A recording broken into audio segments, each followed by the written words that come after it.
Good evening. Let's try that again. Good evening, ladies and gentlemen. Welcome back to the Mid-Atlantic Modeling League's Spike Magazine Trophy. It's week number 2. We've had a number of games this evening. This is game number 4. Final game of the evening. We are dipping over into Division A to finish out the evening. And tonight, it's going to be Stairway to Nuffle versus Street Fighters Turbo Max, El Nubarino versus Ian, Underworld Denizens versus Chaos Renegades. Let's take a look at the standings. In Division A, currently sitting in first place is War Horsemen's juxtaposed Juggernauts, Chaos Renegades. They are undefeated after week number 1. 1-0-0 is their record. In second place, the Real American Heroes, Dark Elf team coached by Dead Fred, also undefeated. And in third place, again undefeated, the Dead Poets, coached by S. Beaver. Tied for third place is one of tonight's coaches, Ian, and his team, the Street Fighter Turbo Max, the second Chaos Renegades team in this competition, also undefeated. He'll be up against Stairway to Nuffle, looking for the first win here in week number 2. And over in Division B, Mr. Yuck, coached by Venger, the return of Venger, coaching Nurgle, 1-1-0, undefeated over in Division B with 4 points. In second place, Doug the Minotaurs, White Skull Windbreakers, bumped down to second place. 1-0-0 is their record, have not played this week yet. Elphitus Australis in third. Eric's team, a Wood Elf team, 1-0-0 is their record. The home team for tonight are Stairway to Nuffle. Is Stairway to Nuffle? I'm going to go with is. Is Stairway to Nuffle. Coming in a TV of 1,200,000 gold. A full 16-player roster. He has 6 Snotlings. I think that's where he wants to be with the Snotlings. But then fills in the rest of his roster with all these other positionals here. Lots of players with lots of skills. 5 players with the block skill. He's got a Skaven Blitzer, a Gutter Runner, 3 Clan Rats, a Thrower. He's got 3 Goblins, 3 Gobos on this roster. He's got a Rat Ogre, 3 rerolls, 2 dedicated fans, and a Napo. He's going to be up against Street Fighters Turbo Max ST, coached by Ian. Coming in a TV of 1,170,000 gold. It's going to be down a player. Guile will be out this week with an injury. And of course, Ryu has the broken arm, bringing his PA to 5+. Guile being out this week means a journeyman will have to be hired, and that means that actually 20,000K will be going back to El Nubarino, even though he has the higher TV, that the journeyman cost gets factored into your TV. So ST is going to be giving up 20K in petty cash in tonight's game. 1 Oppo, 1 cheerleader, 1 assistant coach, 4 dedicated fans, and 4 rerolls. How do the 2 teams play tonight? The home team is the Underworld team. Underworld teams in this version of the rules are defined, at least partially, by this swarming skill. Swarming means that when he positions the 11 players on the pitch, and then after the kick, he's going to roll a D3, and whatever he rolls, he gets to put that many additional players with the swarming skill on the pitch. He has 6 Snotlings. That means he's going to try to set up with just 1 Snotling on the pitch, roll a D3, get 3 more, that brings him up to 14 on the pitch. These Snotlings are not very fast. They have a strength of 1. They have an AV of 6, which is miserable. Why are they so important? Why are they so good? 14 players. That's why. 14 players means you have 3 more tackle zones. Means they have dodge, they are stunty and titchy. That means all their dodges are 2+. You can mark players with a Snotling. You can prevent players from, you can set up a line with a Snotling. You can get an assist with a Snotling. You can foul with a Snotling. They are general nuisance pieces, and they are only 15K. El Nubarino does not care if all 6 of these die. He doesn't care. He might care a little bit. But the Snotlings are nuisances. And when you can have these very inexpensive nuisances that you put out on the pitch, and you get that many more players on the pitch to do that many more things, it's a really powerful thing to have. He has 5 players with the block skill that gives him the block advantage. He has the Rat Ogre, that has Frenzy, Mighty Blow, Prehensile Tail, Claw, and he just picked up Juggernaut, which is great. Juggernaut is great in lieu of block. He put Juggernaut on this Frenzy player, Frenzy with Mighty Blow. Frenzy means when he takes his block, if it's a push, he has to follow, when he takes his first block, I should say. If it's a push, he has to follow up and block again. That's great for rolling dice, but bad if you put yourself in in a bad situation on the frenzy follow-up block, and bad if you don't have block. The way he's covered himself here is with Juggernaut. Juggernaut block normally makes the both down result for you safe. Juggernaut does the same thing here. Instead of keeping you up and knocking your opponent down, though, you treat the both down result as a push. He's okay with that because this Rat Ogre has Frenzy. This is going to make surfing easier, right? This is basically his surf-oriented block. So a good pickup for El Nubarino on this Rat Ogre. I think he has a Blodger and Ramble On. This guy. You think Kevin Bacon is rough? Look at this guy. The Gutter Runner naturally has an MA of 9, has an AG of 2+. He's got block and dodge. He's a Blodger. He has 2 heads, so he gets a +1 to his edge rolls. And you know what? He's got a big hand. So if he's picking up that ball, if he's scooting in, you get a cage break or something, maybe that ball scatters into a place that normally you wouldn't want to pick it up. He scoots in there. He doesn't care if he's marked. He doesn't care if it's raining. He's going to use his crazy edge to pick that ball up. Pretty great piece here on Ramble On. And then, of course, he has the thrower to threaten this passing game. Picked up block on the thrower as well. It's pretty good to pick up.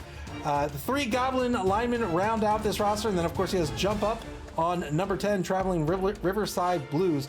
What he's going to do with this team is he's going to try to control the pitch, and he's going to try to start beating down this Chaos team. It's going to be tough to do, but he does have the advantage in the block skills. So he's really just looking for those 2-die blocks. He's looking to get that Rat Ogre in place. He can control the sidelines with the Rat Ogre if he wants. Otherwise, that Rat Ogre can go in mid-pitch and start beating up on the lines and opening up holes that way. And then those Snotlings are just going to be an absolute nightmare. He'll foul with them. He's going to position them so he can screen out the opposing offense or position them to lock down the defense. He can do all sorts of things with these Snotlings. The Snotlings can give the assist as well, and they can go anywhere. All of their dodges are always a 2+. He's going to be up against this Chaos Renegade team tonight. This Chaos Renegade team, man, so I think this is a tricky team to play. He's out his Goblin, but I think that's okay because I think his Goblin is probably his Fowler. He picks up a Journeyman, foul with the Journeyman, right? That's fine. That's fine. Chaos Renegades have access to not 1, not 2, but 3 big guys. He has 2 on this roster. The other Chaos Renegades team, the first place team, has 3. He has 2 here. He has the Rat Ogre and he has the Ogre, Zangief. The Ogre is boneheaded. The Rat Ogre is as Animal Savagery. Is that what it's called? Animal Savagery. So boneheaded means when the Ogre before he takes an action, rolls a d6 on a 1, he loses his action and loses his tackle zones. Animal Savagery says if it's a block, if you take a block or a blitz, you roll a d6. And if it's a block or a blitz, you need a 2+, otherwise it's a 4+. If he fails the Animal Savagery roll, he has to beat up on an adjacent friendly player, but then he gets to take his action as normal, otherwise he loses his action. Mighty Blow and Prehensile Tail on the Rat Ogre. That's just standard on a Rat Ogre. Again, another frenzy player here. Mighty Blow means that you get a +1 to your AV or your armor, or your AV or your injury roll, whichever one you need it on. But you can see he's really lacking in the block skill here. Just 2 players with block as opposed to the 5 that El Nubarino has. He does have guard on Zangief. That means Zangief can be up on the line, lending assists, holding on the fort if he wishes to. And he doesn't want to keep rolling dice on these big guys because eventually you'll fail. He does have 2 heads and shadowing on Dan, so 2 heads. We saw that on El Nubarino's team. That gives him +1 to the edge chest. And shadowing means if somebody tries to dodge away from him, he can follow up, which is a pretty good skill as well. He has the human thrower. Both teams can threaten the pass. I think the Underworld team will be more successful at it than this team will. But the Underworld team has one more trick up their sleeve. Oh, no, they don't. They have the Rat Ogre. They don't have a trick up their sleeve. I think tonight's game is going to come all down to positioning. Whoever can position their pieces smarter, more strategically, or really more tactically, I should say, is going to come out on top. Ian's going to have a real tough time if El Nubarino rolls a 3 on the D3 roll for swarming. Otherwise, remember those Snotlings are just a strength of 1. That means that all the blocks against them are almost always a 3-die block. If he can try to remove them quickly, he can come out on top. Otherwise, he's just got to be careful. He's got to be careful. When El Nubarino has all of his pieces, he's going to try to take advantage of that. He's going to try to move people in, push the opposing players aside, get the assists, get the 2-die blocks, get the frenzy going, get the block going, and start removing players. Ian needs to be careful of that. I think if he wins the coin toss, Ian wants to be on defense to start with, because I think he's probably in danger of losing pieces despite the fact that El Marino is the Underworld team. I think sort of a hang-up here for the Underworld team. Oh, Ian must have dropped somebody, because now he's got 40K in inducement money. I was going to say, for this Underworld team, I think most Underworld teams want to have the lower TV so that they can pull in some of these inducements to help them out. He's not here in this matchup, so that could be a problem. If he ends up losing all of those snotlings, he's losing a big part of his game plan. So he can't just... he doesn't want to just throw them out there. You never literally want to throw pieces away, but he also needs to not be afraid of losing them. He has to use them in order for them to be effective. And it can be a real tricky balancing act to do that when you're an Underworld coach. But if you're a seasoned Underworld coach, it's really strong. It's really good. Stairway to Nuffle's going to win the coin toss here. They're going to set up on defense. I'm sorry, they're going to set up on offense to start with. So ST is going to be on defense. I think they're okay with this.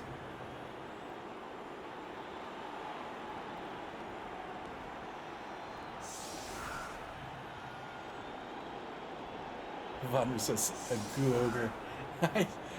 So there's a VTuber, a Japanese VTuber who didn't realize Google was pronounced Google.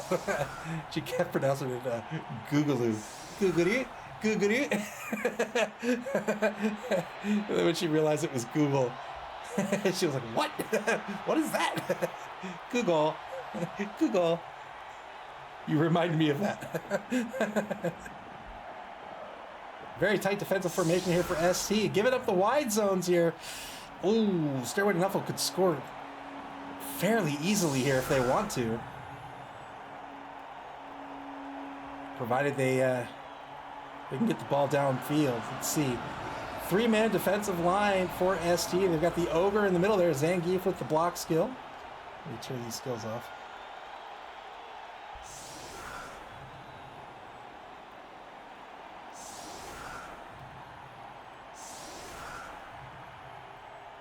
They go strong on the left here for the offensive line. 5-player line, split strong left. Has a whole lot of love. The big guy as the left tight end here.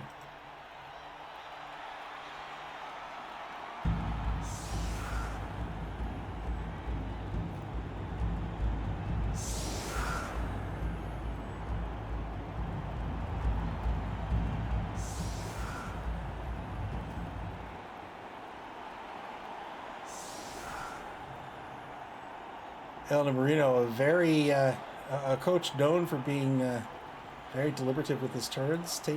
Takes his time to really calculate his actions and what he wants to do here. Oh boy, ST popping off there on the sideline. El Marino, no stranger to the league, no stranger to top fours, no stranger to the Blood Bowl.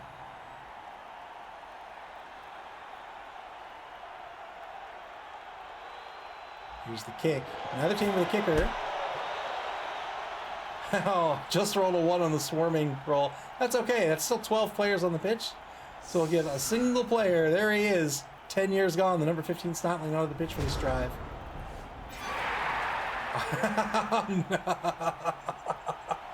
Oh, sweet Nuffle.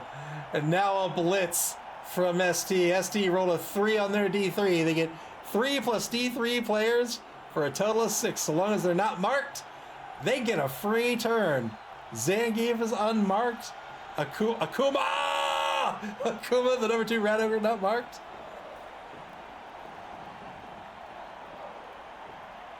I think this is very, I think this is thematic.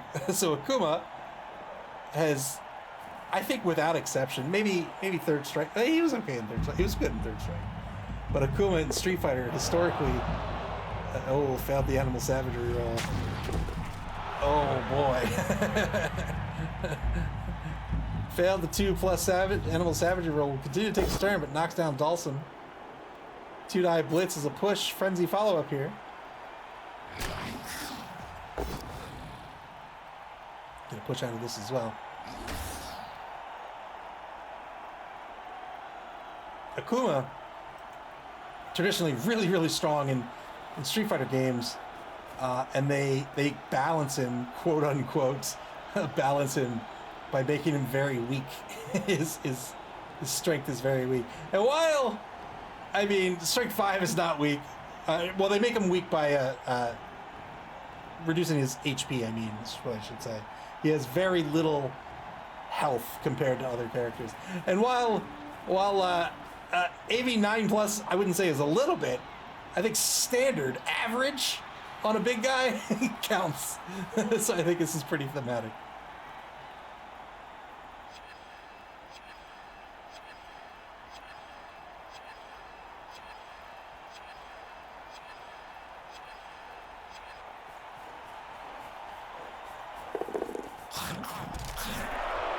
Oh, tried to rush the mark the ball. Failed the second rush here.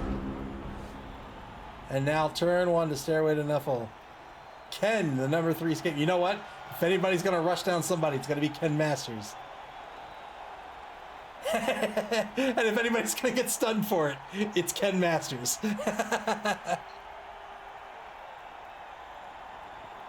Oh, the number of Ken players I've known in my day who just mash buttons. Turn 1 to Stairway to Nuffle. Ball's being kicked to their own 14-yard line over in the right wide zone. Bonner says Ken was my favorite. Ken's good. Ken's good. Ken was fantastic in Street Fighter 3 Third Strike, and has never really been bad since.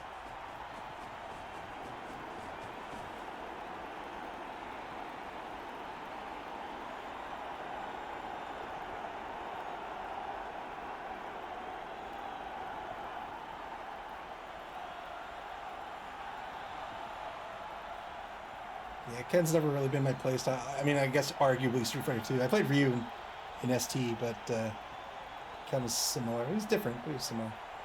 E Honda's actually really good in Street Fighter 6, in my opinion. I haven't played a whole lot of Street Fighter 6.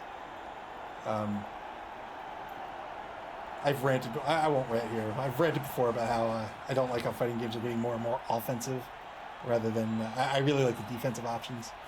But regardless, E Honda's pretty solid in Street Fighter 6 in my opinion. 2-die block to get things started here against Dan. Dan Hibiki is going to get pushed to the right sideline after the blitz. Follows up with the blitz here. Heartbreaker is going to keep Dan tagged. Killer Instinct is probably... I always say Killer Instinct is my favorite Street Fighter. Killer Instinct is one of my favorite games ever. Killer Instinct 2013. I like the old ones as well. But, man, I still play that game today. I love that game.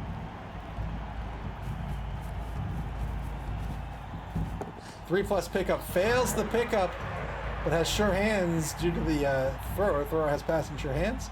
He's leveled up and picked up the blocks going with thrower as well. Lots of Chaos players staring him down. Goes for the pass. Great pass. Great pass. That was a long pass. 1, 2, long. Gets it in the hands of Ramble On. Fantastic pass here. And now Ramble On with MA9 can get all the way down to the 14-yard line. Look at that.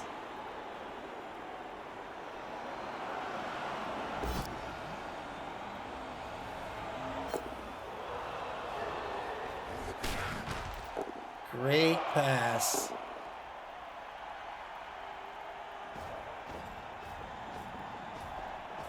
Moves the Radiger down pitch to cover as well. Fantastic play by El Neverino here. Question now is, when do you score? Going in on the foul. I believe it's 4 assists on this foul. Got a stun out of it and did not get called off the pitch. Turn 1 back to ST. Fantastic turn for Stairway to Nuffle. Oh, let's look at their cheerleader. This is ST's cheerleader. Let's look.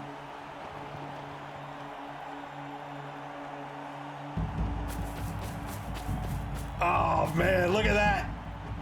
Look at that!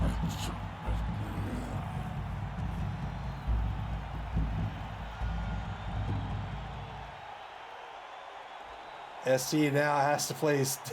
They got very aggressive with their defense here with the blitz, and then cross the line of scrimmage to try to apply some pressure to the ball, and now finding themselves having to scramble down pitch.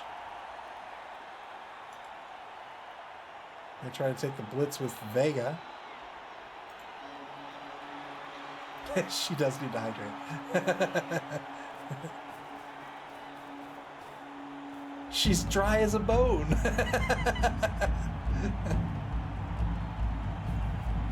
Here comes the blitz. 2-die blitz. Gets a push here. He might re-roll it. Nope. Oh, yeah. He will. But only gets a push the second time. We'll push him straight back here. Yeah. Has to follow up. There it is.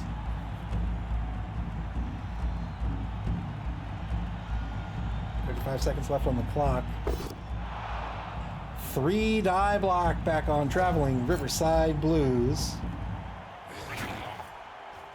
It's a dodge push out of it. Frenzy follow-up into another push.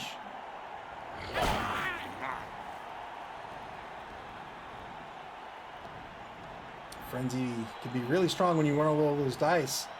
A lot of players can feel sort of tied down by Frenzy, especially if they're new to the game. They're like, how do I deal with it? He's just chucking 4 or 6 dice at me every turn, pushing me closer to the sideline. If you position your player in the opposite direction that he wants to go, he now has to make a decision, right? He might still take the block, but he's getting further and further and further away from the drive.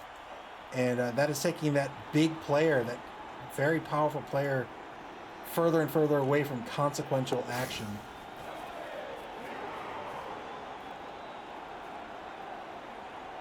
And then in the case of Animal Savagery, if he gets far enough away, he's not going to be able to take the block or the blitz to turn that 50-50 into a 2+. Good dodge. Turn 2 back to Stairway to Nuffle.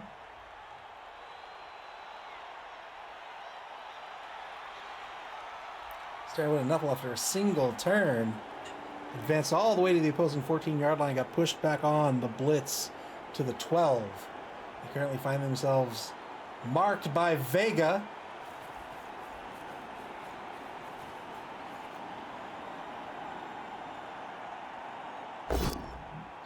Two-die block on Vega is going to be a push unless he re-rolls this. Might not need the re-roll here.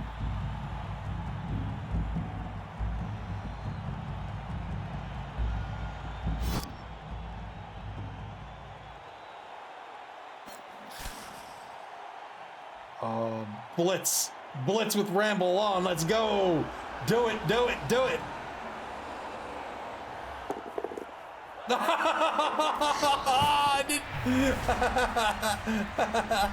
Oh, I wanted to see the push. Hey, look at that. Oh, I love it. That is my favorite cheerleader ever. Mr. Buzz here, redeeming Pray to Nuffle. Pray to Nuffle, welcome to the stream. Wow, this cheerleader's really coming to town. All right, you've had enough camera time. What is happening?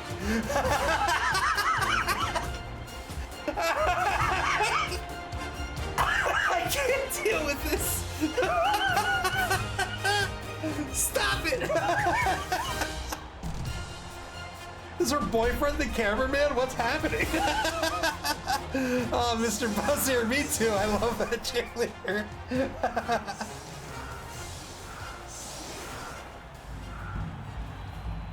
Oh, after turn 2. After turn 2. 1-0 in favor of Stairway to Nuffle. They're going to get another opportunity here to get their 3 swarming players. They're going to be on defense.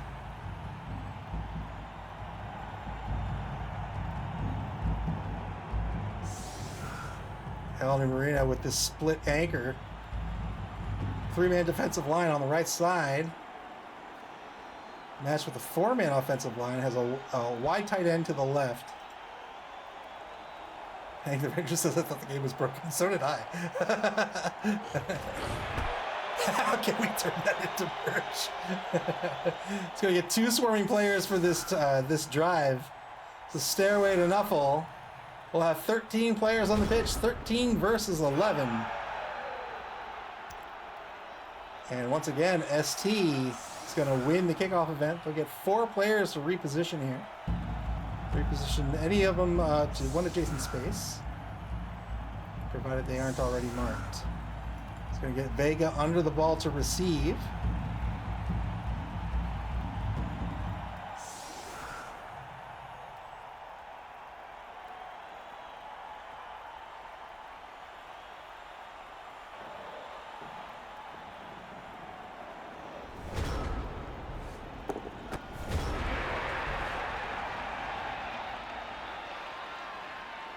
Turn 2 now. Turn 2, and it's the second drive of the game. 2-9 block on the line. Gets a pal here against Houses of the Holy. Looking for an 8+. That'll do it. That wasn't an 8+ either. That was a... Oh yeah, that was an 8+. That'll do it.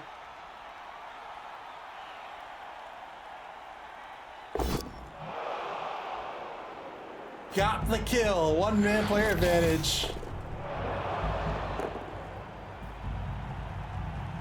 Kapow!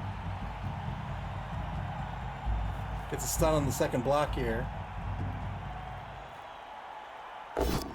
Boy, you tell you what, man, that murder. When I see murder like that, it makes me hungry, you know? Like that. When you're on the pitch and you're looking to murder people, you need your energy. And when you need your energy, what you need is a nice stack of Nuffle's pancakes. This injury brought to you by Nuffle's Pancakes. When you take a hit and feel licked, try the sweet and savory flavor of Nuffle's Pancakes. Grab your butter and get back into the game with this Overlord's signature second breakfast. For nearly 3,000 years, this piping hot surprise has been healing hearts and mending breaks. Nuffle's Pancakes. Buy 1, get 3 while supplies last.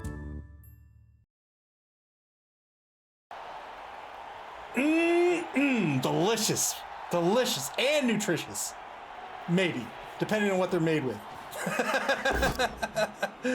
Got another injury there. Lots of death. Lots of death today. I was going to say this day. Who talks like that? Today. Shout outs to Vonru there for the ad spot. I love it.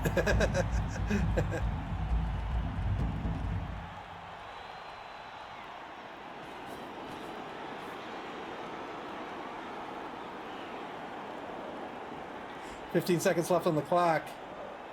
ST currently has the ball in the hands of Vega, the Dark Elf, on his own 2-yard line.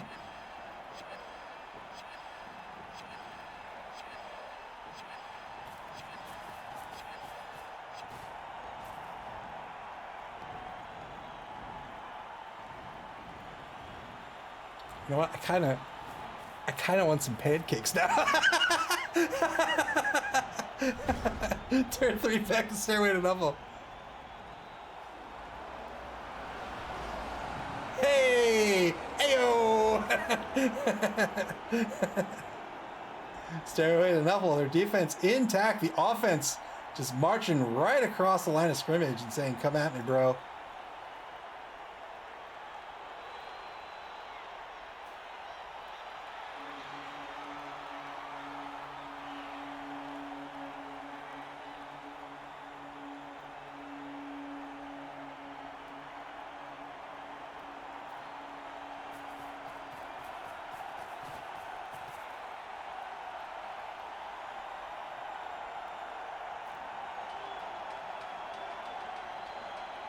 Very excited tomorrow. I'm playing an old Avalon Hill game called Titan, which is just it's just monsters fight.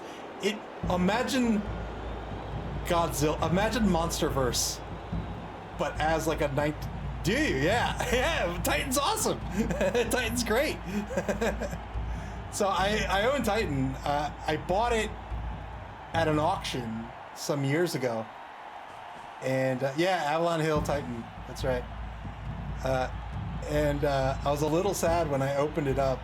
It is pretty long. I don't know if I'm going to finish it tomorrow, but I do miss playing it. It's a great game. A buddy of mine has the original board up on his wall in the game room. But I was a little sad when I opened it up. It's unpunched. Oh, double skulls here. Gets the pal.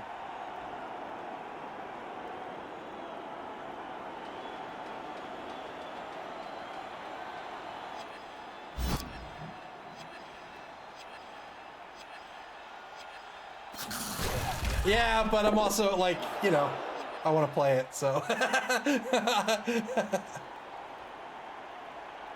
It's the OG. It's the original bookshelf game in the pink box.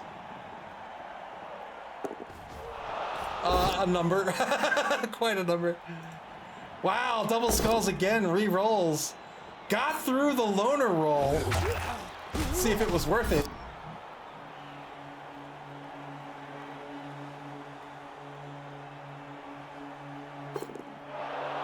Gets a stun out of it. See if he can capitalize on that stun. I'm not sure if he can. Stairway to Nuffle down to 1 reroll for the half.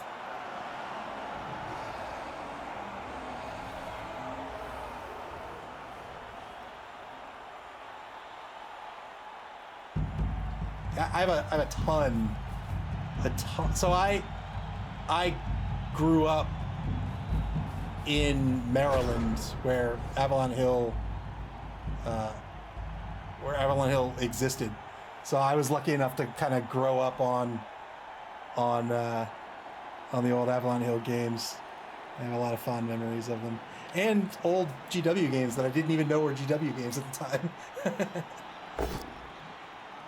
3-dive block on the right side of the line here. Gets a push. This is with Zangief. Yeah, Titan's great. Titan's just a lot of fun.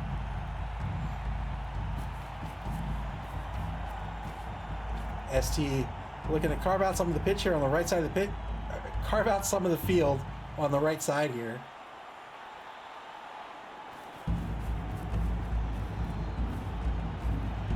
Oh boy, Acquire sent me down. Acquire sent me down a path that some of my friends might say was a bad path.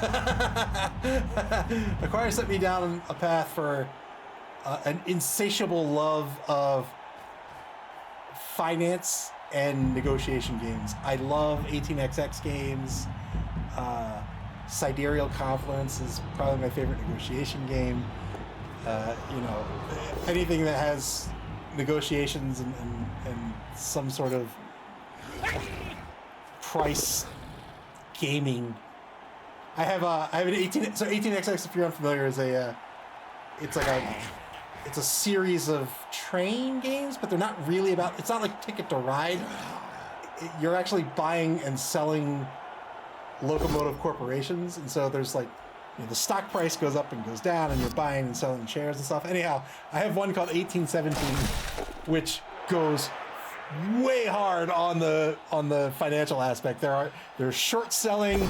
You can sell derivatives. Like it's nuts.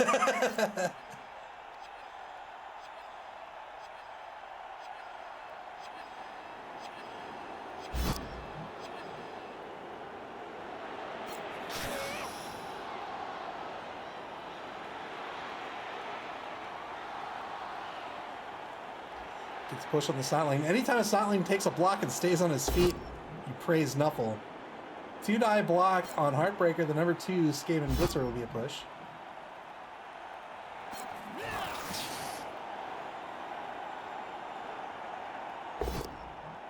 Oh, 1-die block on the Rat Ogre. Spends the reroll into a push.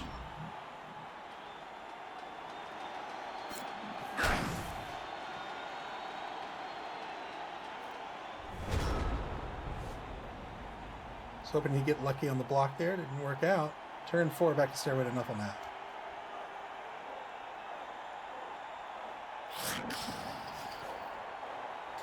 ST with the ball on the opposing 12-yard line. Remember, the gutter runners are really fast, but they're only strength 2. So you really don't want to be taking the blitz with them if you can at all help it. But you can certainly bring them in for the assist. And if worse comes to worse, just even for the mark, for the tag.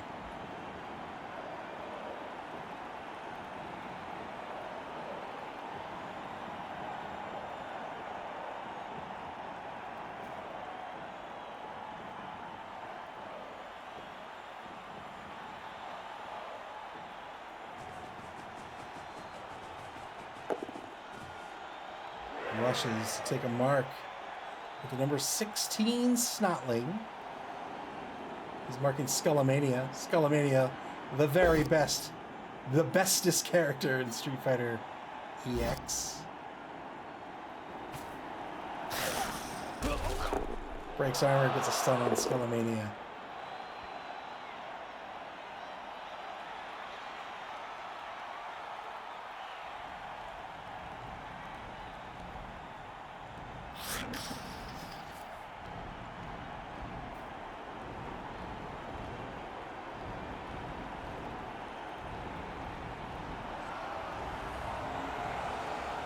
Trying to remember what the derivatives of 1817 are. I can't remember.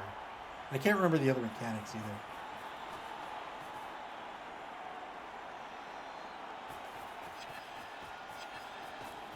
either. Gets the assist for the 2-die blitz. Gets the pow on Vega.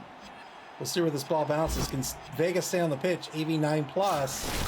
Can. The ball's going to bounce one space forward now. To Stairway to Nuffle's 14-yard line. We're going to spend a reroll on the failed GFI. The failed rush. And are able to recover with Heartbreaker, the blitzer. See if that was worth it. Stairway to Nuffle with no rerolls remaining for second quarter coming up shortly.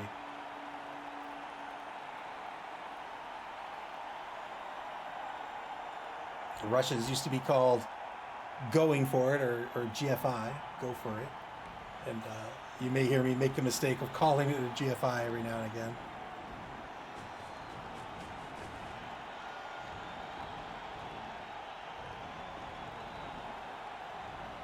We did a podcast episode on all the versions of Blood Bowl. And I think it was like version 2. Whenever they first implemented the GFI rule, I can't remember what they called it. It was like, they called it moving extra spaces. I think is what it was called. It was just called like moving extra spaces, which I think is such a nice term. Turn 4 now for ST. 2-die block gets a pal here on when the levee breaks. Today is not the day that the levee breaks.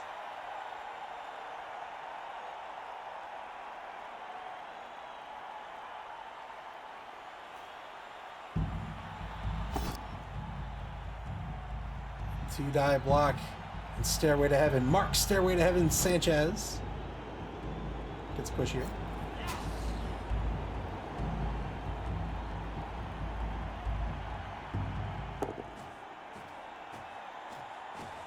Ogre's gonna trundle down pitch. Zangief marks Heartbreaker. Stand up blitz. 2-die blitz. Got the pal. And now Stairway to Nuffle ball carrier is going to get knocked down. The ball is going to bounce onto the sideline at the 14-yard line now.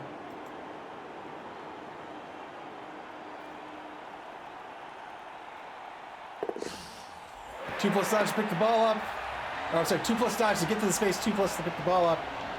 Both worked out, and now Vega recovering the ball pulls back to the 12. 2-die block against the thrower. It's going to be a knockdown.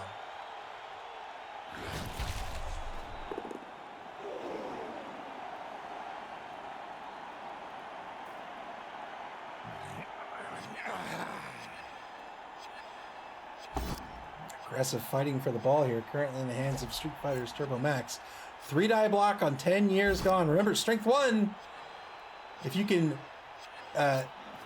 over double their strength, or if you exceed their strength, it's a strength 2, and if you can over double their strength, if you can exceed their strength, it's a 2-die block, and if you can over double their strength, no! Gotta spend the oppo here.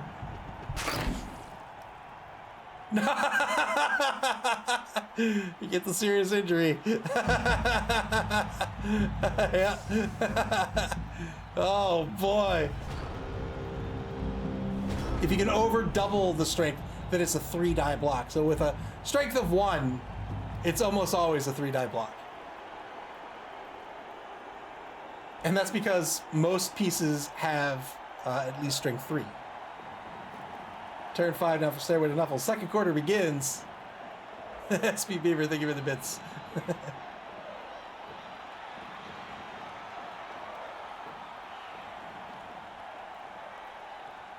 Boy, brutal day. Are there going to be any teams left?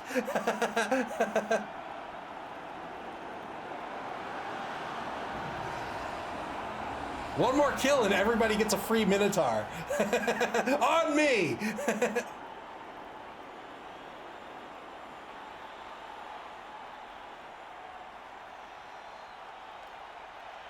Eric Lionheart demanding death. Are you unsatiated? Have you not had enough death?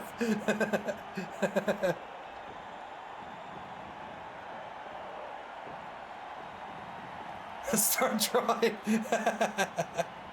35 seconds here. El Marino really taking his time and trying to figure out how to approach this turn. In the old version of the game, Blood Bowl 2, this could get you into trouble as you run out of time because there wasn't a bonus clock, but now that there is, he can take his time and he can really consider these important turns and how best to action them.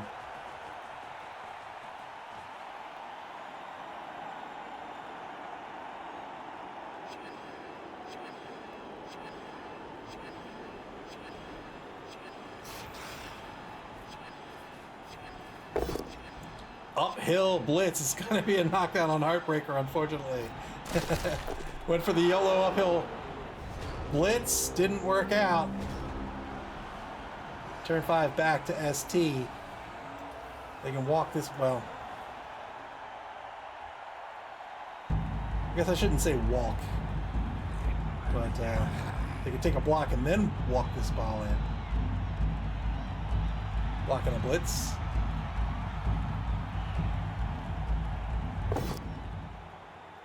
There's the 3-die block on Ramble On. Got a pow out of it.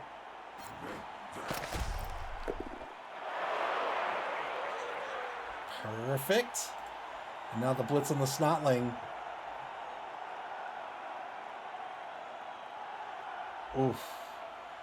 Oh, that's the loner. That's the loner. Take the blitz with Vega. Right? Oh, I don't know.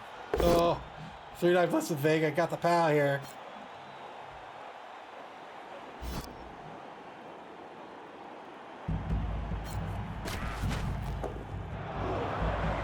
Two GFIs now.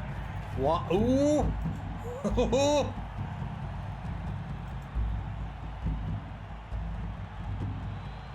Does he think he can stall this out? He does! ST gonna try to stall this out for a turn. I think the Ranger asked, is the serious injury a niggling injury or just a miss next game? This one? If I could keep them clicked, I would tell you.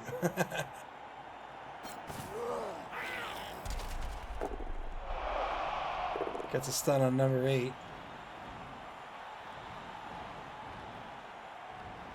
Serious injury, which is what niggling injury has been renamed to. So, yeah.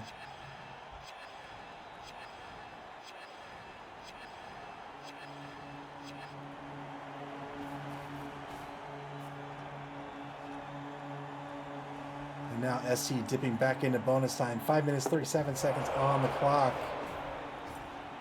Wow, reposition the Rado. We were 50-50 on the Animal Savagery. Worked out.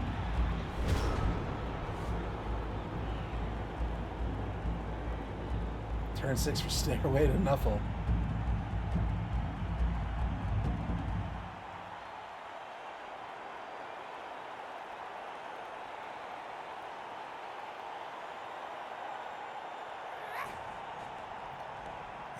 I imagine at the end of this turn we'll see Ramble On try to reposition in front of this ball carrier. I believe it's going to require a rush, at least one rush. Let's see. 1, 2, 3. It won't. It won't.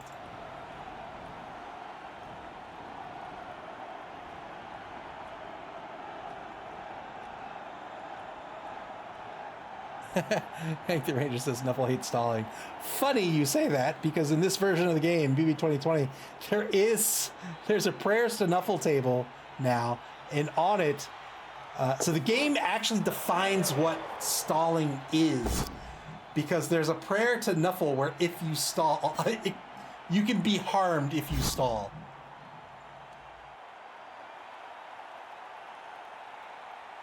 Takes the blitz with Vega, gets a push out of this.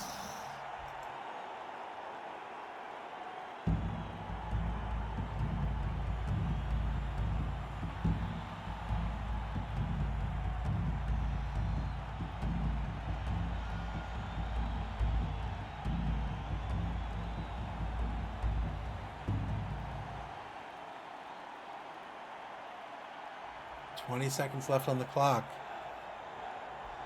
Stairway to Nuffle have no rerolls left for the half, so action order is really critical here.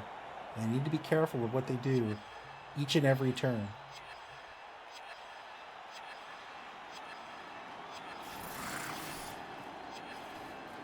Stands up the Skaven Blitzer behind the ball carrier, moves one space towards the ball carrier on that right sideline. Yeah, and there's that gutter repositioning. Well done. Ramble On. The blodger right in front of his teammate, number 5, communication breakdown, covering that sideline there. Is this enough? Oh, I don't think it is. But we'll see.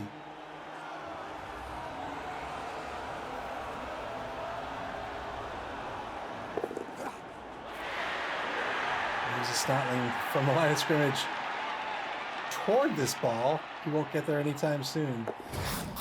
Oh, failed to dodge. Had to try something, I think, because there's a gap here. If that Snotling can get pushed out of the way. Remember that Snotlings have sidestep, though. ST with 2 rerolls.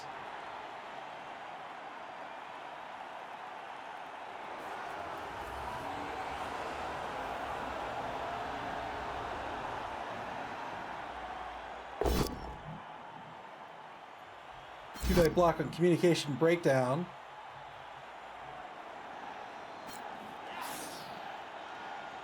And so now that's Snotling to deal with.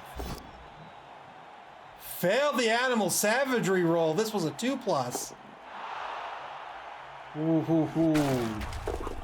Has to beat up on Skullomania. Skullomania praised Nuffle for Banes on the pitch. 3-die block. This is a dodge push. So this Snotling will still remain a nuisance. Well, the blitz is still on the table.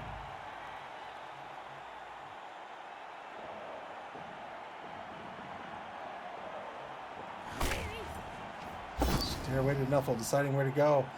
Frenzy follow-up, got the POW here. Really needed that POW. He's gonna push himself here, as he's gonna force Vega to jump.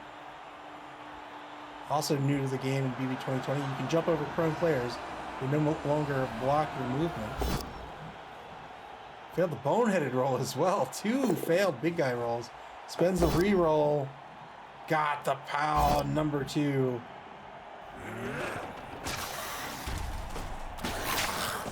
Search number 2, well done.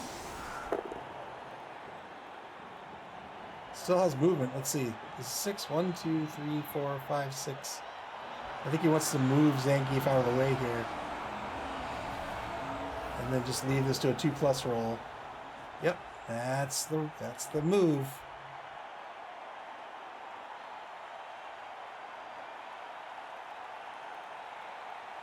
Oh, wait. No, that's not the move. That's the wrong direction. Zangief has to go here.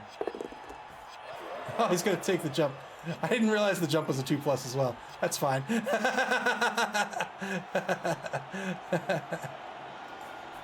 Yeah, well done. Well done.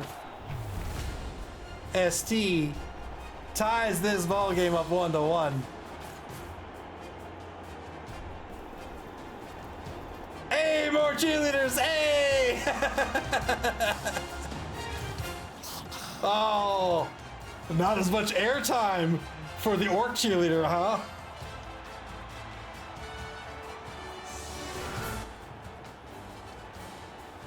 I see how it is.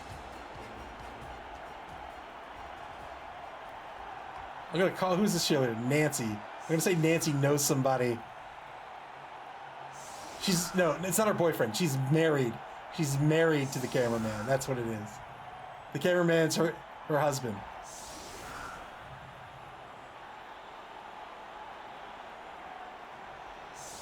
One to one after that touchdown. And that Dark Elf popping off in the end zone.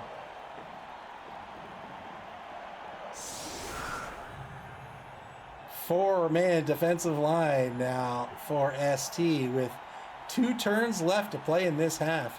Good Polish says, mentally this game feels like turn 13 or 14. It does. It really does.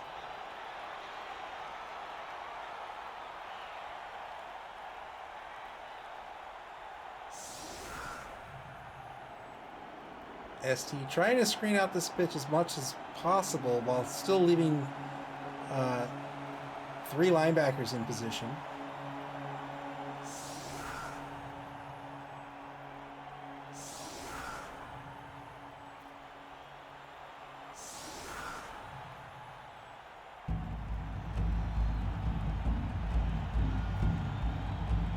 Stairway Nuffle has Stairway to Heaven, the thrower back to receive.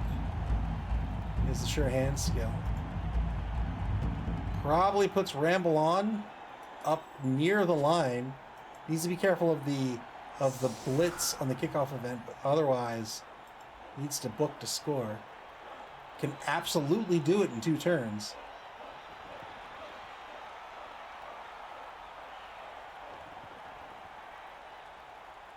Has just 1 snotling left for the Swarm.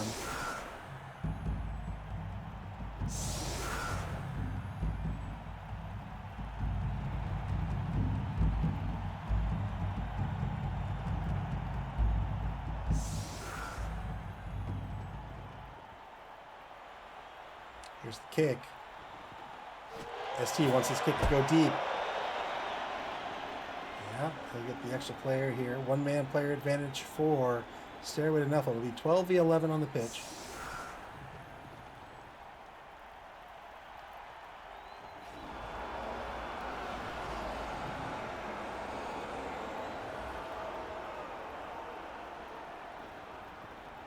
Ball kick to the 16, but it will scatter. It'll or not scatter. It'll bounce a space, at least a space, depending on the kickoff event.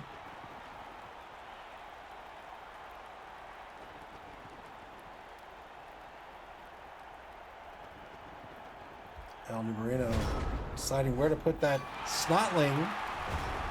Prayers to Nuffle. Friends with the ref until the end of the next drive. Attempts to argue the call succeed on a D6 result of 5+. This is very similar to the biased ref inducement. Just 2 turns left in this drive. But does significantly increase the success of arguing the call. Hands off to Ramble On. Ramble On in control of the ball on Stairway to Nuffle's own 6-yard line now. Remember, these gutter runners have an MA of 9. This particular gutter runner is a blodger with 2 heads and a big hand. Big hand's doesn't really matter right now, but the 2 heads sure do.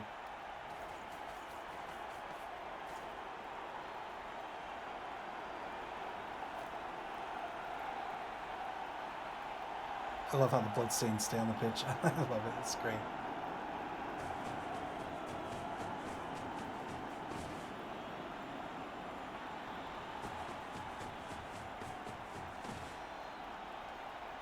Stairway to Nuffle.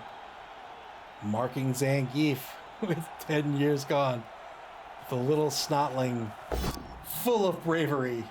Heartbreaker on the one die blitz gets a push near the left sideline.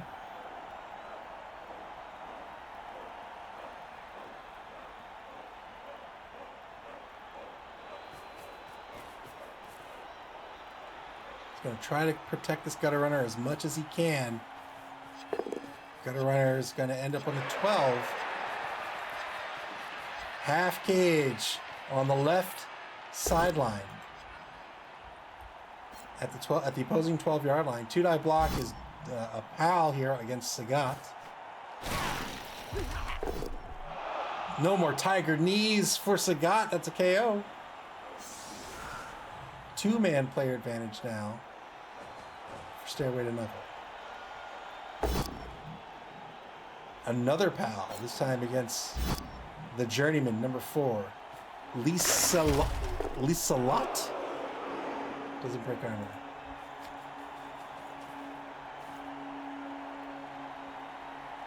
Lisalat? I'm gonna go with Lisalat. Oh, I'm gonna go with Lisalat. 3 2+ dodges. What did he just fail? Oh, failed the last dodge. Rolled a 1 on the final dodge. 2+ dodges are not free. Feels very safe, but you're gonna fail them eventually. You see this with a lot of Edge teams too, where Edge versus Bash. The Bash team wants to mark as many players as they can, and the Edge players, especially new Edge players, try to dodge everyone away, like an Elven player. It's 2+, and that's great, but you really want to try to set up the 2-die blocks first because those are safer. So if you can get the 2-die block to push someone away, that's better than taking the dodge away.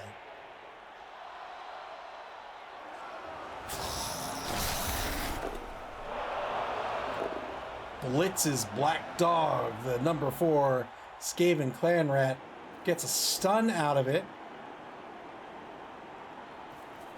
Puts Black Dog out of the drive. And now has a column set up down that left sideline.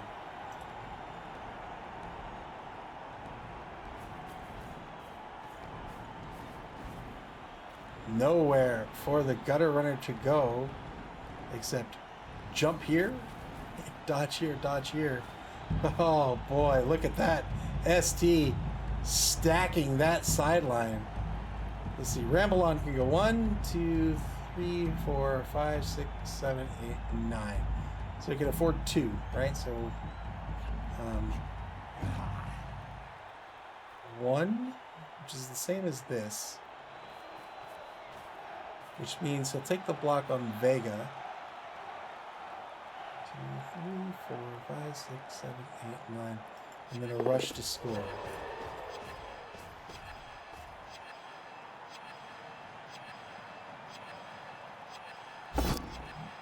Two-die block back at the line of scrimmage against traveling Riverside Blues. Will be a pal. 8+ breaks armor here. It's a stun. Fairly ineffectual. Well, not ineffectual, because that could have been an assist. Fails the boneheaded roll. Bends the re-roll, but fails the loner roll. And that'll be the turn. Stairway to Nuffle now. Turn 8, trying to score. Now remember, this gutter runner does have 2 heads, so their edge rolls, their agility rolls are a +1.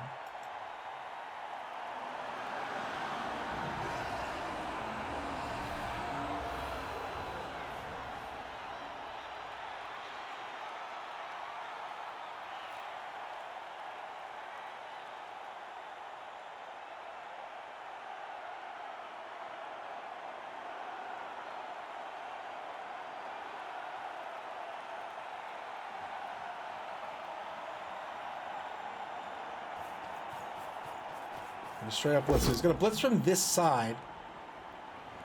He's taking out Heartbreaker. Gets the pal here.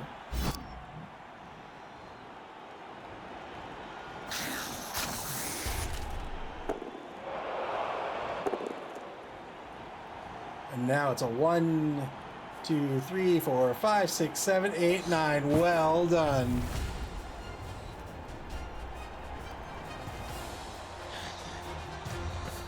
What a high scoring game this has been. I forgot about you.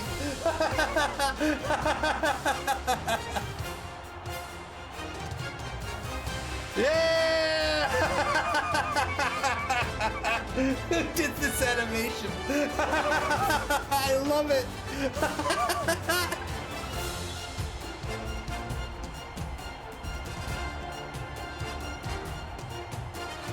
I'm not gonna cut this short. You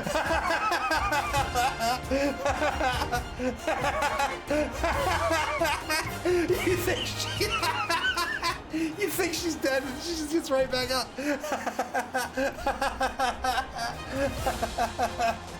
One turn left in the half here. Whew, ST. It's gonna have one turn to score.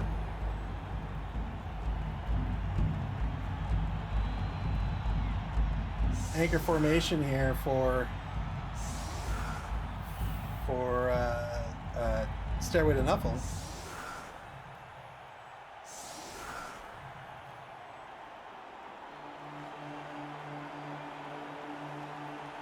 We'll have 12 players on the pitch yet again, which I believe gives them a 2-man player advantage. Let's see, 1, 2, 3, 4, 5, 6, 7, 8, 9, 10. It'll be a 2-man player advantage.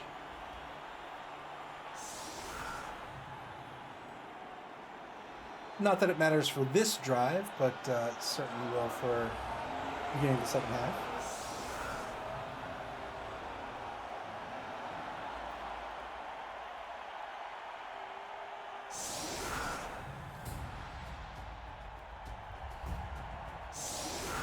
Old Gamer Mike says, ever have a bug where you can't pick block dice? I haven't. Well, I haven't since the game first released. When the game first released, it had a lot of bugs, a lot of missing features, and to Cyanite's credit, they've really put in a lot of work in the last year.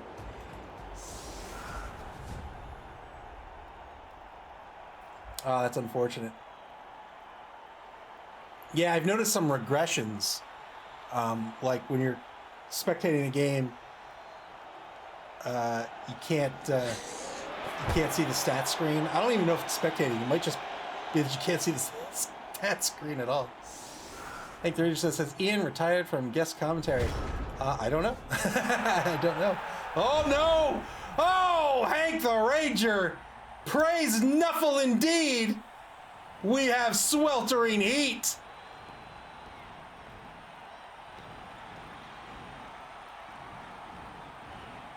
Sweltering heat on turn 8? Praise Nuffle, for he is kind. 3-die block here. Nothing to do but take some blocks and get some SPP. Old Gamer Mike asks, any trick to fix it? I haven't seen it, so I don't know. Maybe SP Beaver has a trick? I'm not sure. That's really unfortunate if you can't pick your block dice. I mean, that could make or break a game.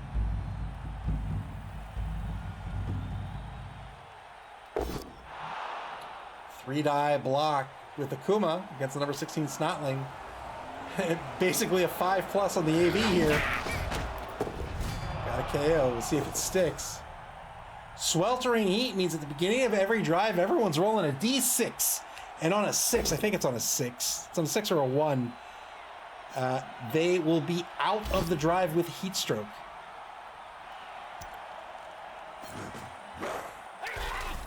Zangief, you're interrupting. Zangief.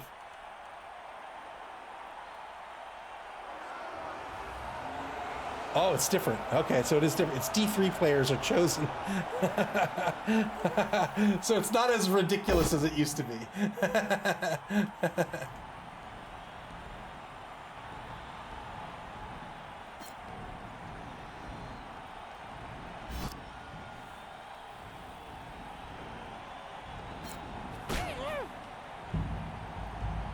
So now you can only lose a max of D3 players.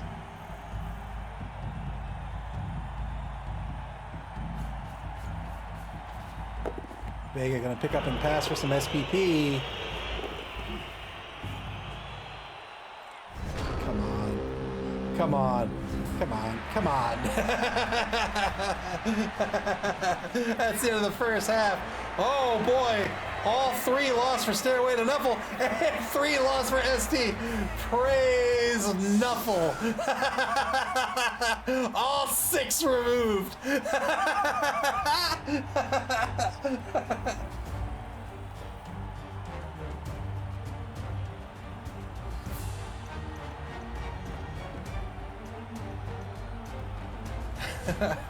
Street Fighters Turbo Max will be on offense to start the second half of the game. They are down 1-2 currently. So both teams rolled a 3 on the sweltering heat roll. 3 players out with heat stroke. One was Ken, the Skaven player with the block skill. Lost a human lineman and a journeyman. We'll see what Stairway to Nuffle's lost here. They've lost a clan rat with the block skill. They have lost a snotling, and they've lost a snotling.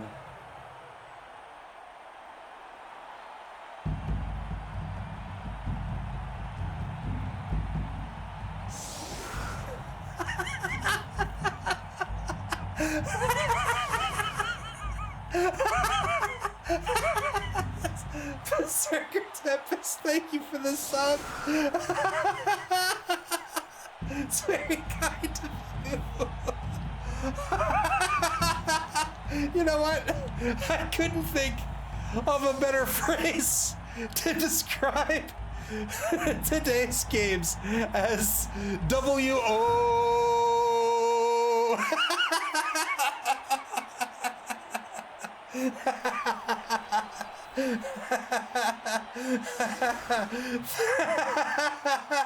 3-man defensive line up against a 5-man offensive line strong to the right. You have to put at least 3 players on the line. You can put a max of 2 players on either wide zone. Everything else is fair game. Ball's going to get kicked to the 12-yard line over in the right wide zone. ST up here at turn 9 with 4 rerolls. Yeah, each coach has 4 rerolls.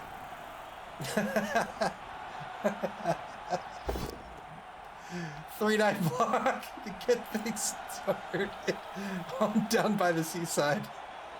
Gets a pal here. Remember, the snotlings have sidestep, so they don't have to get pushed back. They can be pushed anywhere. El Nubarino wants them to go unless they get injured. And then, of course, the only place they're going is into the casualty box or the KO box.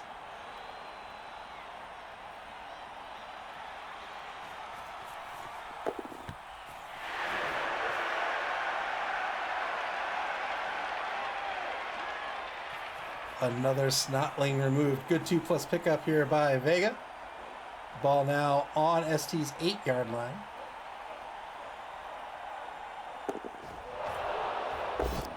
Blitz by Akuma. Gets a push. They'll get a frenzy follow-up here. Still a 2-die block. This will be a good knockdown. 9+, 8+ if he uses the mighty blow on the armor break, but can't quite get it.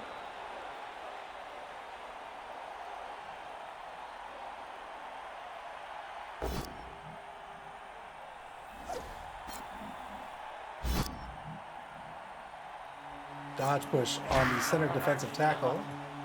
Dazed and confused. And fails the boneheaded roll by Zangief. Uses the team reroll. Got through. Oh no, failed the loner roll. So used the team reroll, failed the loner roll. Now Zangief is not exerting tackle zones here.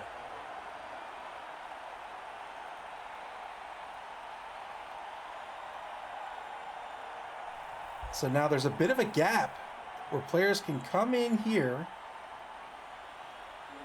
and, come this way. That would be a bad dodge, but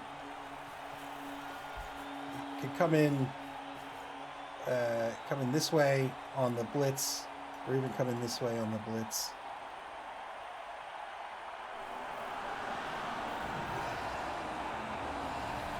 I think Stairway to Nuffle doesn't want to overextend here. They're in the lead. They want to try to hold on to this as long as they can. If they can Another option to them is if they can give up a lane and sort of gambit, right? That ST will take the bait, apply the pressure to force them to score early. It's 2-2, and now you use the rest of the half to win the game 3-2.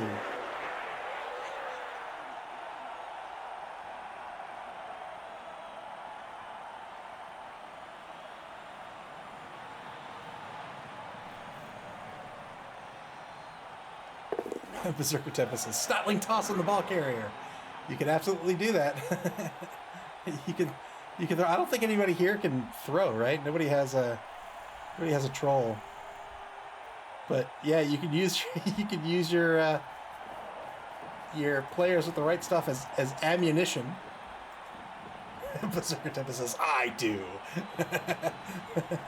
Here comes the foul. 1, 2, 3 assists, 4 assists on the foul. My God, that Snotling is so bloody. Gets called off, got a stun out of it. Tried to argue the call, didn't work. That's a turnover. Turn 10 now for ST. I'm sorry, what? Oh, that's right, sweltering heat. I'm like, where did all of his pieces go? 7v7 on the pitch. Hey, we're playing a different game now. Berserker Tempest says worth it. I mean, I think it is worth it. I genuinely do. I think it's a good option to have in your pocket. In fact, we saw Ian last season do exactly that with a halfling team. 1 turn touchdown. It was great.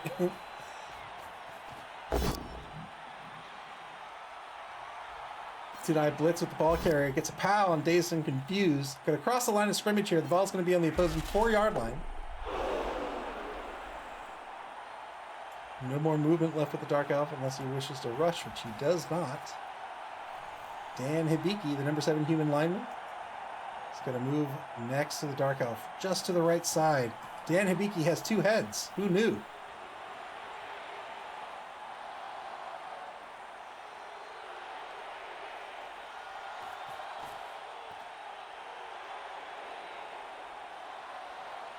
Ryu with the broken arm, not throwing any fireballs anytime soon. He's going to try to cover the left side of the ball carrier. Skullamania coming in right behind the ball carrier. Turn 10 now for Stairway to Nuffle.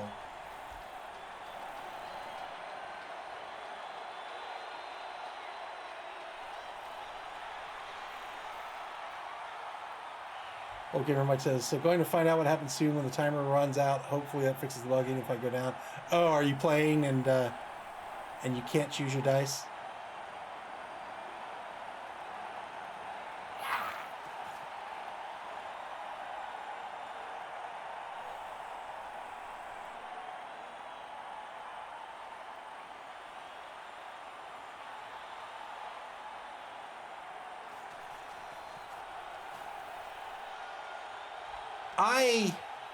I don't know how it impacts like the sporting aspect, but I think if I were developing this, I don't know, I'd have to think about it.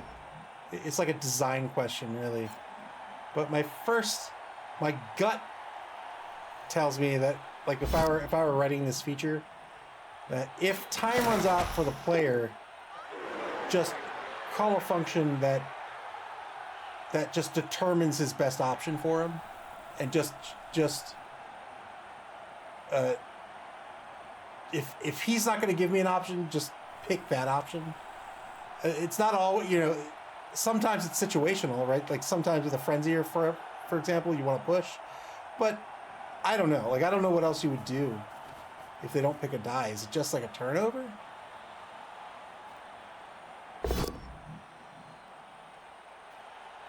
One die block is a skull. Spins the reroll into a POW here against Dan.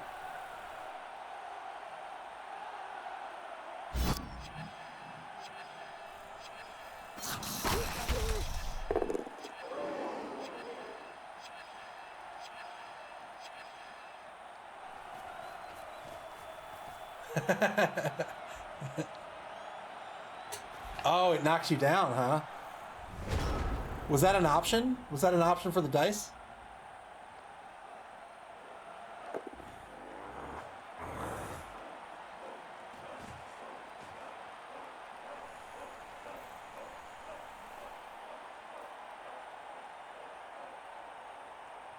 Stands up Sankey. If Sankey's going to mark when the levy breaks, the number 6 clan rat.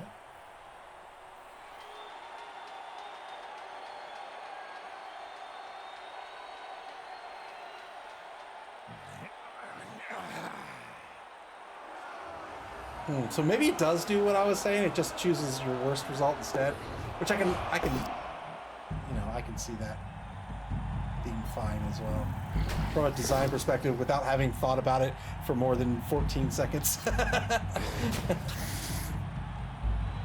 Frenzy follow-up on the push is another push. Communication breakdown. The number 5 clan rat, level 2, has the block skill. It's going to get pushed away from the ball carrier. Akuma now directly in front of that ball carrier. Now the ball carrier taking a block against the Skaven thrower. It's a knockdown.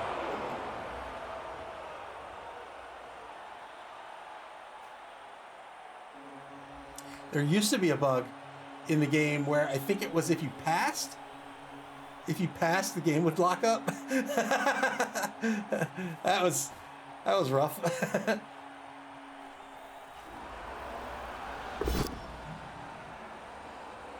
2-die block on number 5.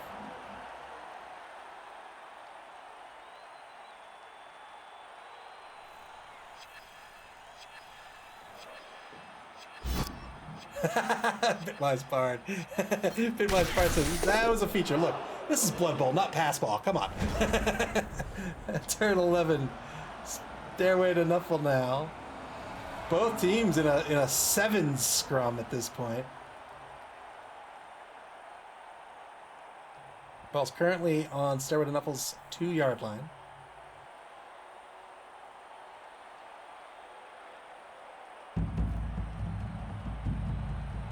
This cheerleader right here is the MVP. Come on. Come on. Come on. Oh, whoever did that animation, give them a raise, please. I love them.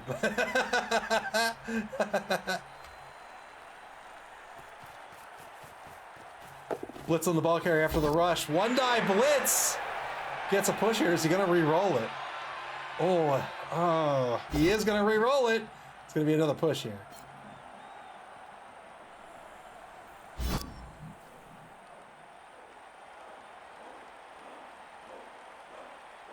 Old Gamer Mike says, I've yet to play a passing team ever. I need to just get better as a player. I played a passing team and I still need to get better as a player. So it's cool. Passing in Blood Bowl is risky. Like it's not really like American football. I mean, American football passing is risky too, but like it's really risky in Blood Bowl. Like you don't set up like a shotgun formation, you know what I mean? I mean, you can sort of, but you really want to try to run because there's just so many die rolls involved in a pass, and it's even more risky in this version of the rules. So, you know, if you keep the passes to like quick passes or short passes, not so bad really. And in the passing teams, it does open up more options. But if you're trying to play these long bombs, don't do that. Just save that for like the actual Hail Mary pass, or I guess it would be a Hail Mary pass, but you know what I mean? Like a Hail Mary play, like I just need this to work because I have no other options. SP Beaver says, once a year or so I try an edge team, and once a year I get my entire team murdered. Well, yeah, I mean, you know, everybody has their own play style. I might argue that if you play them more than once per year, you'd get better with them. But, I mean, so would we all, you know? But if that's not your style, if you just don't want to play it, that's cool too, you know? If you're like, nah, I really like a bashy team. Good stun here on the thrower. 3-die block's going to be a POW as well. Doesn't get anything out of that. Season 5 will be the season you make it work. What's your Season 5 team?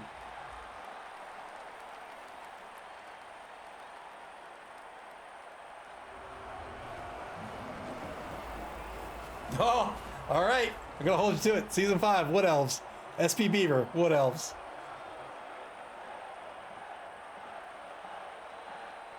Are you a tree man Wood Elf coach?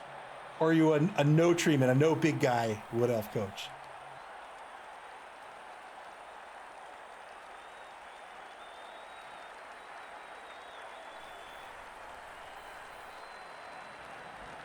ST in turn 12 here. Trying to open up a hole, trying to reposition. Ryu moves down to the 14-yard line. This is going to be where he tries to move the ball. 3-die blitz by Akuma. Gets a dodge push out of this. Has to re-roll this. Failed the loner roll. So what happened here was, remember, on Frenzy, you must follow up. But remember, when you take a block as part of a blitz, that counts as a point of movement. And so if you don't have the movement left and you must follow up, it must be a rush. And he failed the rush. The big guy had the loner trait, spent the team reroll, failed the loner roll, and that was a turnover.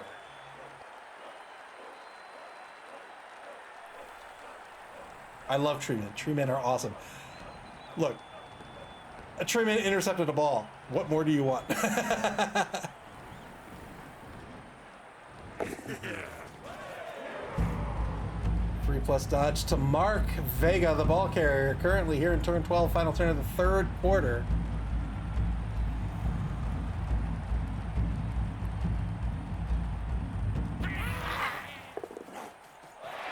What's the difference, I say? What's the difference? Here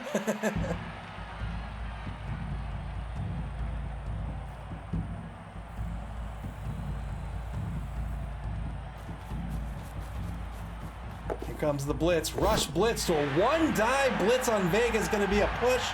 Unless he re-rolls it. He will re-roll it. It's another push. Vega's going to hold on to this ball. Dan Hibiki coming up here. Von Rue, thanks for hanging out in the stream. Have a good night. Appreciate you. Old Gamer Mike says, can you still unlock the blood pass after you max out the level? I don't know. I'm not sure. You could definitely unlock the teams for sure. I don't know about all the other stuff.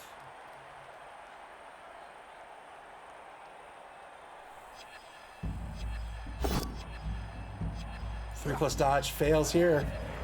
Stairway to Nuffle. This is a bug as well. So this player is actually here. This player is here.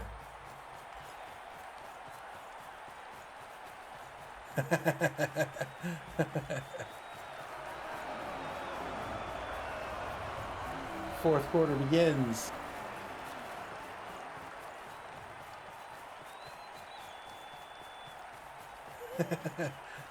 That's vermin. It's not a man.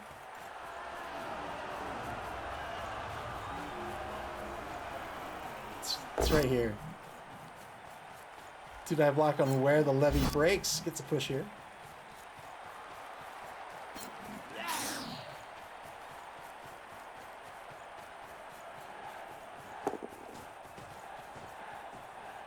Repositions Zangief to take a mark on Ramblon, the Blodger gutter runner, who's currently marking the ball carrier. Blodger sidestep, another good combo. Doesn't have sidestep on this gutter runner. But that means only a pal knocks you down. Otherwise, you get pushed around, and sidestep means you get to be pushed wherever you want. So if you're playing defense, you're marking whoever you want. You're just a nuisance player. And if you're on offense, your opponent has to be real careful that he's not pushing you toward the end zone or towards the score. 2-die block into double pushes. Spends a reroll here to get a dodge push. Really looking to knock down Ramble on. Can't do it. Down to 1 reroll for ST. He won't follow up here, I think. Well, he might.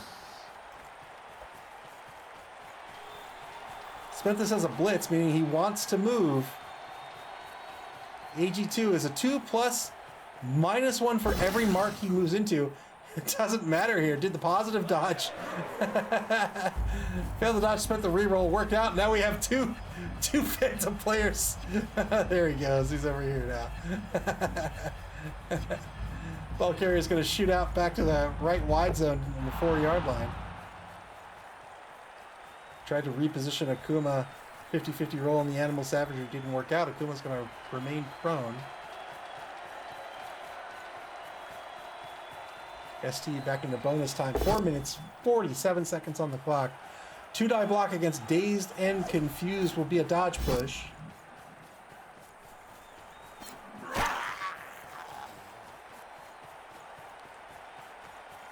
Can't blame him. It's really hot out. It's really hot out. He has a lot of fur. Get 2+ dodge to get some sort of protection on the ball carrier. It's a boxing match at this point. Turn 13, back to Stairway to Nuffle now. 2-die block against Ryu.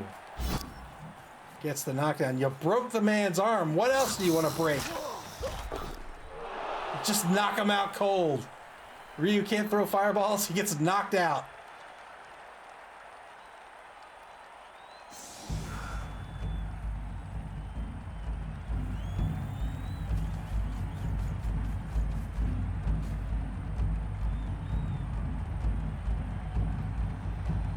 What's that? 2, 3, 4, 5, 6 versus 7. Let's see. 1, 2, 3, 4, 5, 6, 7. One-man player advantage for Stairway to Nuffle. Here we go. 2-die blitz. Got the POW. Got the POW here on Vega. It's going to push him toward the sideline. We'll see where this ball bounces. Ooh. Could be a scary bounce. Could be a scary bounce. It is indeed a scary bounce. But the crowd says, no, I want the action to say right where it is. The ball bounces out of bounds and will bounce back to the 2-yard line right in this scrum, right where it left.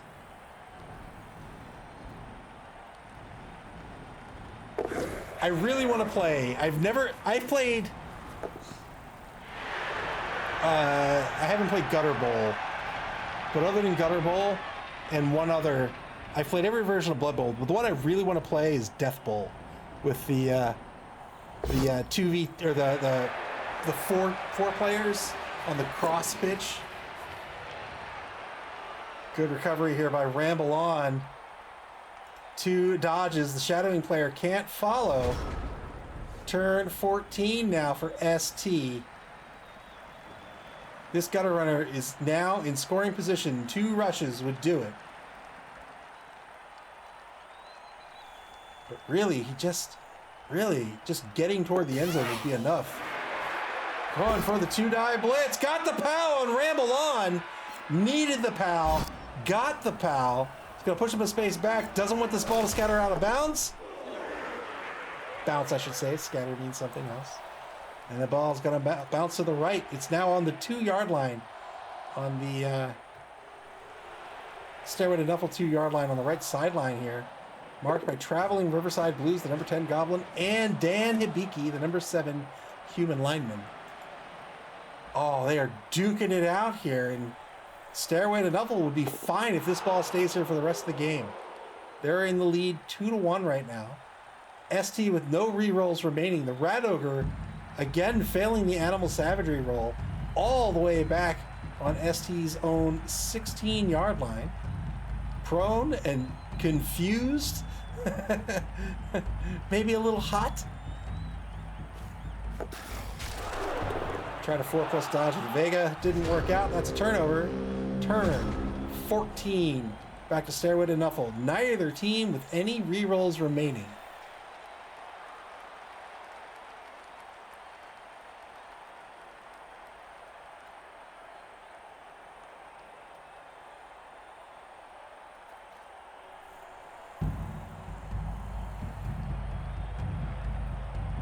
Stairway to Nuffle cheerleader cheering her heart out.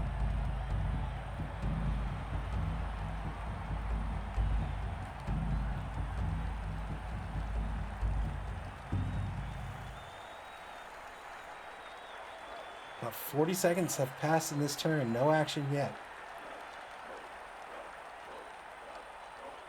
any failed die roll is going to be a turnover.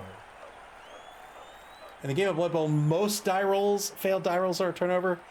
There are some exceptions to that. Stab is an exception that you will often see. Stab, you'll hear me refer to stab free, meaning that whether it succeeds or whether it fails, you still keep your turn. It's still your turn. Oh boy! Oh, okay. I thought he failed the dodge.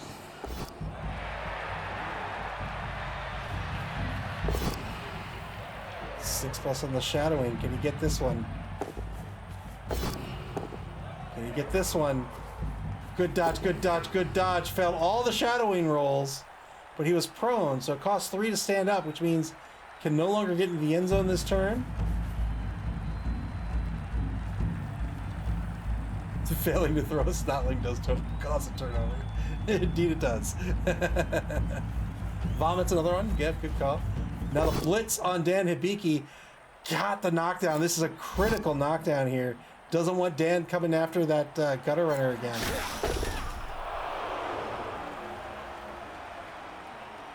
And now, if anybody's getting at that gutter runner, boy,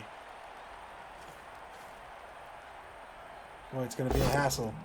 2-die block against Mayor Mike Hagar. Why is Mayor in quotes? He was the actual mayor.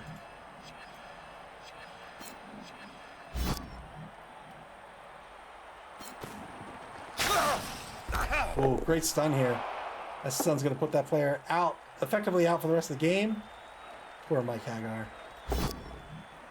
Mike Hagar from Final Fight, also from Marvel 3, Ultimate Marvel vs. Capcom 3. Skullomania KO'd on the trade. Turn 15 for ST. They have to stop this score right here.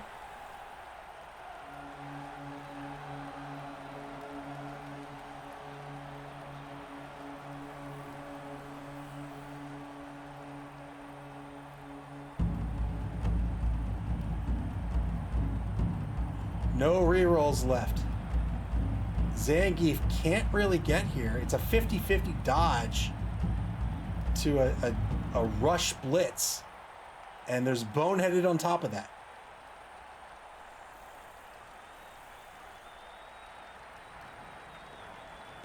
But it might be his best bet.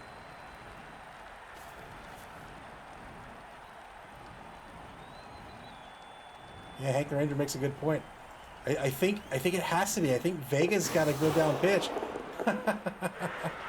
Unfortunately, failed the dodge here.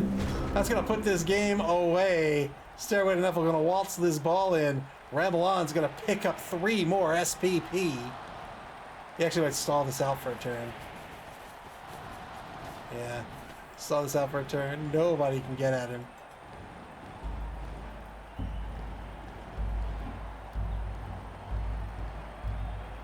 Ramble On picking up 21 SPP. Or will be at 21 SPP, I should say. Unless he gets MVP and he's picking up 5 more.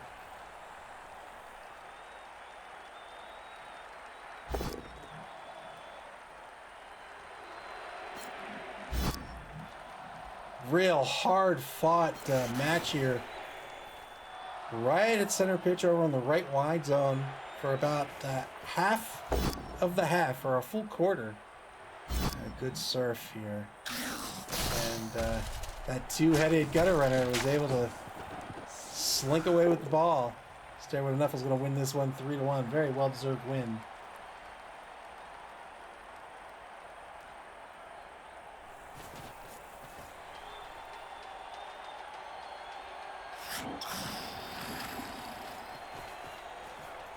Really nothing to do here but earn some SPP.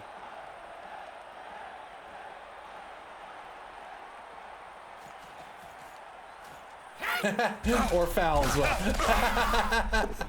Got caught off the pitch.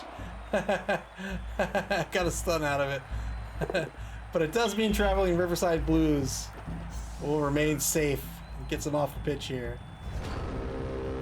You have a fragile player taking a foul like that If you get called off, it'll allow you to remove him from the pitch there and keep him safe. He did argue the call, though. I would have just let that rock, man. It's like, sure, cool. You can't hurt me now.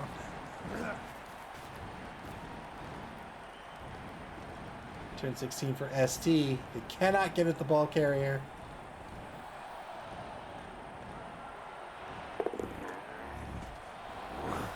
Zangief's going to stand up. He's no bonehead. 2-dive blitz gets a POW, and communication breakdown does have mighty blow, making this an AV 7+ if he needs it. Not going to break armor.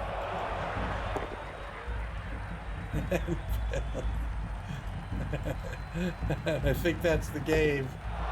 Fail the animal savagery roll. Turn 16 coming up for Stairway to Nuffle. Here it is. They're going to walk the ball in here and win this one 3-1. Well done to both coaches. Really hard fought game. Stairway to Nuffle is going to come out on top and win this one decidedly. Yes! Yes!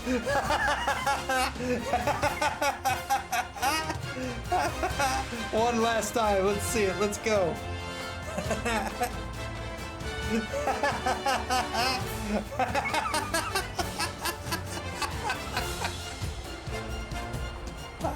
It's so long. And then when she like keels over and then just gets right back up. This is my favorite part. There she is. Nope.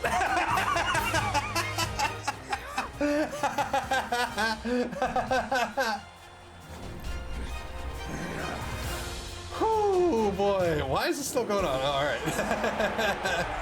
That's gonna do it. 3-1. Stairway to Nuffle's gonna win this one. Yes. Pop off. There you go. Enjoy yourselves.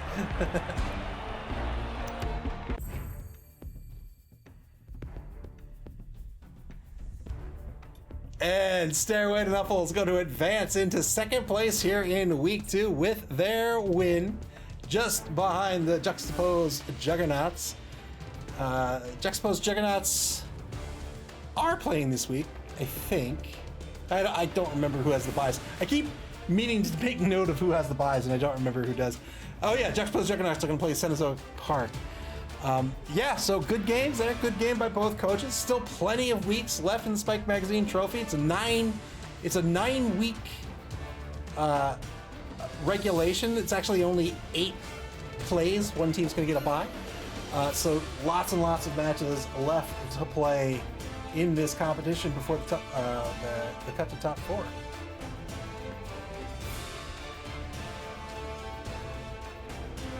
Oh, you know what? Let's look at the schedule before we leave.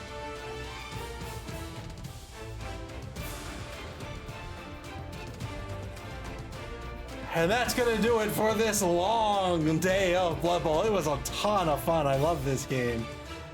Next up, our next game is going to be a double header on this Sunday, April 7th, starting at 8:00 p.m. Eastern Daylight Time. That's UTC -4. That will be current league champion Doug the Minotaur's White Skull Windbreakers versus Eric's Alphitis Australis. That is Orcs versus Wood Elves. And then immediately following that game will be the Real American Heroes versus the Dead Poets, Dead Fred versus S. Beaver. That's Dark Elves versus Undead. 2 great matchups. I'm really looking forward to those games as well. All these games are great. 1 game left to schedule. My game. I know I haven't done it yet. Chime's been so like kind. It's just like, hey man, when do you want to play? And then I just like go off and like work or do this or forget about it. And then it just very politely is like, no rush. Let me know when you want to play. And then I make a mental note and then promptly forget 20 minutes later. But I'll get to it. And when that game gets scheduled, you'll be able to check out and get alerted to those schedules on our website at maml.club. That's maml.club. Here on Twitch and on our social media pages on Blue Sky, Twitter, and Facebook. You can also watch previous games on our YouTube channel. Play Blood Bowl, man. In what other game can you murder, 6 people in a day? You can play Blood Bowl via Blood Bowl 3 on Steam via the Game Store, PlayStation, and Xbox. And you can play it in Tabletop Farm at your friendly local game store. I have a Griff Overwall to put together. Until Sunday, April 7th at 8 o'clock p.m. EDT, take care, everybody, and enjoy the rest of your Thursday evening.